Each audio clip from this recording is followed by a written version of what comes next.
Alrighty, I got a request. Ford Ranger cabin filter replacement. Glove box open.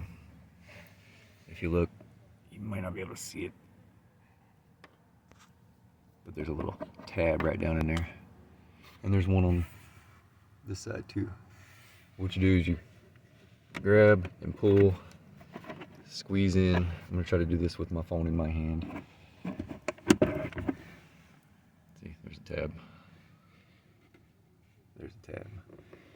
The cabin filter is right here. You're going to squeeze and open,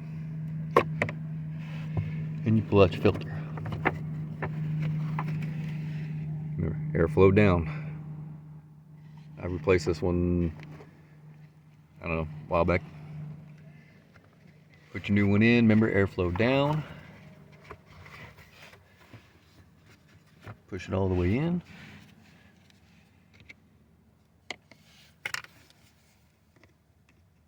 Put your lid in there.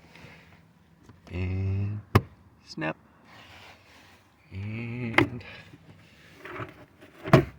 close. Done.